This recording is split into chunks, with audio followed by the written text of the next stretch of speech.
स्वागतम, वेलकम, अभिनंदन। मैं हूं आपके साथ आपकी अपनी होस्ट एंड दोस्त डॉक्टर वायरा की। कैसे हैं आप? 5 मिनट्स की कहानी, 5 मिनट स्टोरी में आज आपका स्वागत है। सबसे पहले हुए कल अष्टमी है, अष्टमी अच्छे से पूछिएगा। हलवे के अंदर ज़रूर केसर मिलाइएगा और छोलों में हींग ज़रूर मिलाइएगा, अन्यथा माता रानी बिल्कुल पसंद नहीं करती है उस भोजन को।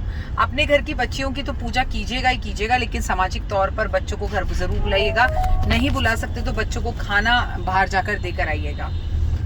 आज आपको एक मज़ेदार कहानी सुना रही हूँ, लेकिन एक कहानी 2 कुत्तों की है और जो जंगल में रहा करते थे, जो जिगरी दोस्त थे और दोनों में आपस में बहुत अंडरस्टैंडिंग थी, बहुत प्रेम था। लेकिन एक बेहद ही ज़्यादा मेहनती था और रोटी ढूंढ कर खाता था, और एक दूसरा बहुत ही ज़्यादा आलसी था।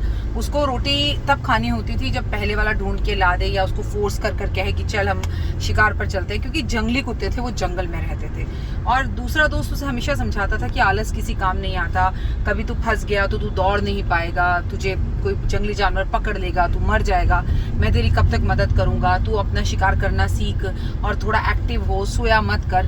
लेकिन वो अपने इस सच्चे मित्र के लाख समझाने पर भी समझता नहीं था चीज़ों को। उसका मित्र उसे हर बार समझाता था।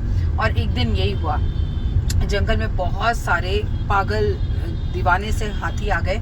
ये सारे हाथी जंगली हाथी थे, ये सारे हाथी सफ़ेद हाथी थे। और कुत्तों को जब ये बात पता लगी तो बहुत सारे कुत्तों का झुंड भागने लगा, उन्हें काटने के लिए दौड़ने लगा, उनके साथ खेलने के लिए। बेसिकली वैसे हाथी और कुत्ते में कोई दुश्मनी नहीं होती, लेकिन चलते चलते हुआ ये कि सफ़ेद हाथी का पाँव जो है कुत्ते के बच्चे के पिल्ले के जो है उसके ऊपर आकर वो पिल्ला मर गया। अब सारे कुत्ते जो थे वो घबरा गए कि ये हाथी जो है, और वो भौंकने लगे। उनके भौंकने से हाथी बौखला गए और हाथी भी दौड़ने लग गए, और जंगल में एक शोर सा मच गया और सारे चारों तरफ दौड़ने लग गए। लेकिन जो बाकी कुत्ते थे वो दौड़कर अपने पिल्लों को लेकर, अपने परिवार को लेकर आगे दौड़ते भागते निकलते गए। लेकिन ये जो आलसी था, ये आलस के कारण बस इधर उधर देखता रहा।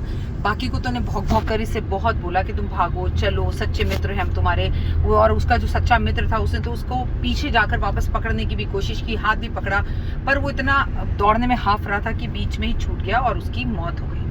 अब आप कहेंगे कि मैंने एक कहानी आपको क्यों सुनाई। हम भी तो जिंदगी में यही करते हैं। हमारे बहुत सच्चे दोस्त हमें जिंदगी के हर पैनल पर समझाते हैं, ये लड़की तेरे लिए ठीक नहीं है, ये लड़का तेरे लिए ठीक नहीं है, मुझे लगता है ये डिसीजन मत ले, यहाँ तुझे नौकरी नहीं करनी चाहिए, या तुझे इस इंसान को पैसे नहीं देने चाहिए। लेकिन हम उन चीज़ों को अनसुना करते हैं और फिर हम रोते हैं, फिर हम गाने गाते हैं कि हमने सुना नहीं। मैं तो कहती हूँ ज़्यादा दूर दोस्तों में जाने की ज़रूरत क्या। हमारे माता पिता हर वक्त हमसे कहते हैं बेटा पैर छुओ, संस्कारी बनो, भगवान पर जल चढ़ाओ। लेकिन नॉर्मली बच्चे ये कहते रहते हैं हाँ हम ये बेकार की बातें नहीं मानते, हम इन बातों में बिलीव नहीं करते। लेकिन इन बातों पे बिलीव ना कर तो हम मॉडर्न नहीं बन जाते हैं।